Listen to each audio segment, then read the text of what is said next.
ከባለጠጋ ቤተሰብ የተወለዱ ሁለት እህትማማቾች ነበሩ። ታናሽዋ በከተማው ውስጥ የሚኖር አንድ ቢሊዮነር ስታገባ፣ ታላቅየዋ ግን በአንዲት ትንሽ ከተማ ውስጥ ዓሣ በሚሸጥ ድሃ ወጣት ላይ ወደቀች። የታናሽ እህት ሰርግ ላይ በርካታ የቅንጦት መኪኖች ተሰልፈው የመጡ ሲሆን፣ የታላቅ እህት ሙሽራ ግን በተሰባበረች አሮጌ ቫን መኪና ብቅ አለ።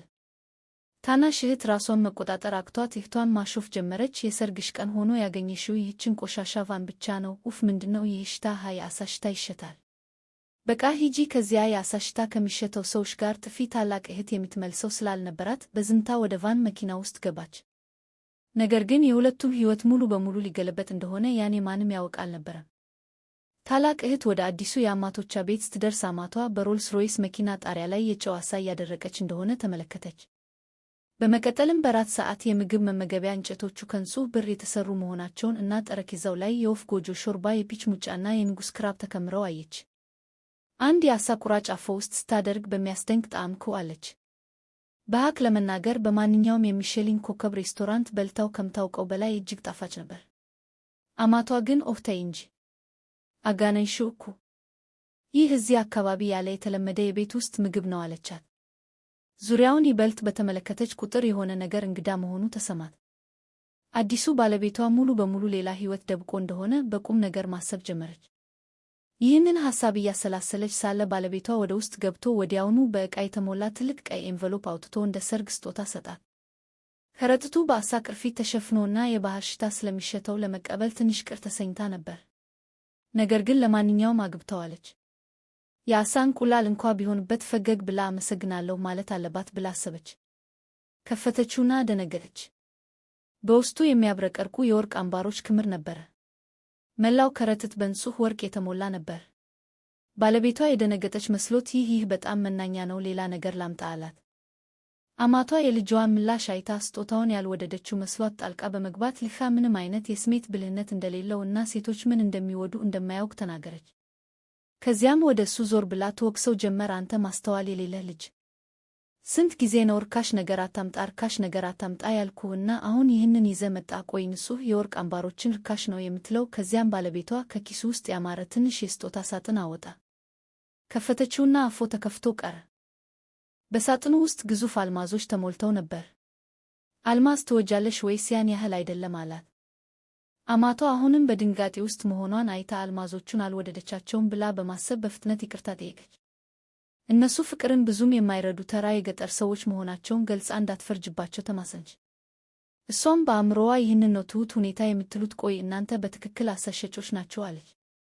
ይህ ሁኔታ እነዚህ ሰዎች እነማን እንደሆኑ ያላት ጥርጣሬ ይበልጥ እንዲጨምር አደረገው። አማቷም ቤተሰባቸው በትውልድ የዓሣ ንግድ ውስጥ እንደነበሩ አስረዳች። የልህ ሥራ ለደንበኞች ዓሣ ማድረስ ብቻ እንደሆነ ገልጻ ባለቤቷ የዓሣ ኩሬዎችን ሊያሳይት ፈቀደ።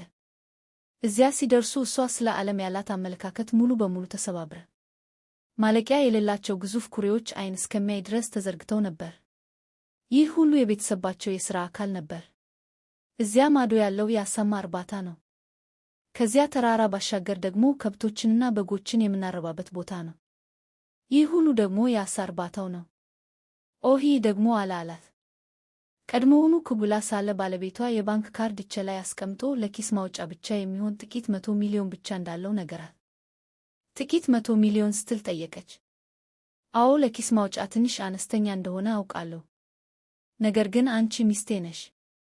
ሁሉም ገንዘቦች በአንድ ላይ ሲሰበስብ እንድታስተዳድሪው ሙሉ በሙሉ ለአንቺ አስረክባለሁ አላት። የእርሻ ሥራው በዓመት ምን ያህል ገቢ እንደሚያስገኝ በጉጉት ጠየቀችው። እሱም ራሱን እያከከ ሰሞኑን ገበያው ያን ያህል ጥሩ ስላልነበረ በዓመት ጥቂት ቢሊዮን ብቻ እንደሚያስገኝ ነገራት። ያኔ ነበር ነገሩ ሁሉ የገባት። እሷ ያገባችው ተራ ዓሣ ሻጭ አልነበረም።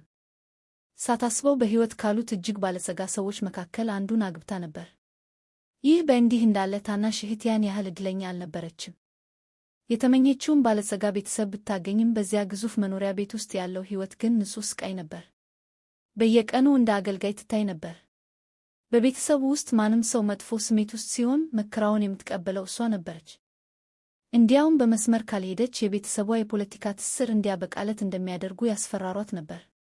በመሆኑም ታናሽ እህት ሁሉም ነገር እየዋጠች ራሷን ዝቅ አድርጋ ትኖር ነበር።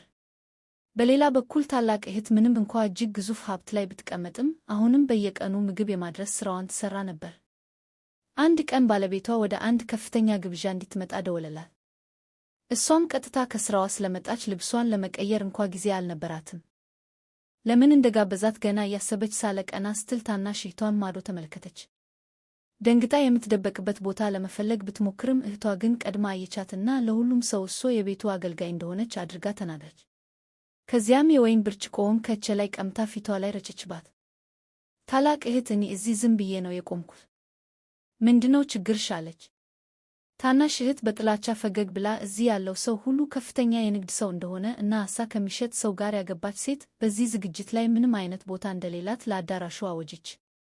ይበልጥ ልታዋርዳት በመፈለግም ታናሽ እህት እዚያ የመጣችው ለመስረቅ እንደሆነ ከሰሰቻት። እንዲያውም እንዲፈትሿት ሰዎቿን ጠራች። በግርግሩ መካከል አንጓዋ ላይ የነበሩት የወርቅ አምባሮች ታዩ። ታናሽ እህት ወዲያውኑ እነዚያ አምባሮች የተሰረቁ ዕቃዎች መሆናቸውን በመግለጽ አሳ ከሚሸጥ ሰው ጋር ያገባች ሴት እንዲህ አይነት ጌጣጌጥ ልትገዛ እንደማትችል ተናገረች። የሚያስፈልጋትን ማስረጃ ሁሉ እንዳገኘችና ቀጥታ ወደ ፖሊስ ጣቢያ እንደምትልካት ተናገረች።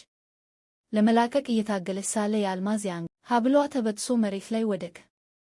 ተንኮለኛዋ ታናሽ እህት ወዲያውኑ አምና አነሳችው። የመላክ ክንፎች በመላው ዓለም አንድ ፍሬ ብቻ የሆነ ዋጋው ከልዩ $5 ሚሊዮን በላይ የሆነ እኔ እንኳ እንዲህ አይነት ነገር ላይ ገንዘብ አላባክንም። ታዲያ ይህ እንዴት በአንቺ እጅ ሊገኝ ቻለ ሊናን አለች። እሷ አንዲትም ቃል ከመናገሯ በፊት በዙሪያው የነበሩት እንግዶችም ከገጠር የመጣች ምግብ አዳራሽ ሰራተኛ እንዲህ አይነት ነገር ሊኖራት እንደማይችል እና የግድ የተሰረቀ መሆን አለበት በማለት ይጮህባት ጀመር። ታናሽ እህት በመቀጠል ሰዎቿ ወደ ፖሊስ ጣቢያ እንዲጎቷት አዘዘች። እሺ ምን ትጠብቃላችሁ? ውሰዷት። ታላቅ እህት እኔ ምንም አልሰረቅኩም፣ ልቀቁኝ ልቀቁኝ እያለች ብትጮኻም ታናሽ እህት ምንም አልሰረቅሽም፣ አዎ ልክ ነሽ፣ ይህንን በራስሽ ላይ ነው ያመጣሽው አለቻት። በዚያ ቅጽበት አንድ ድምፅ ተሰማ።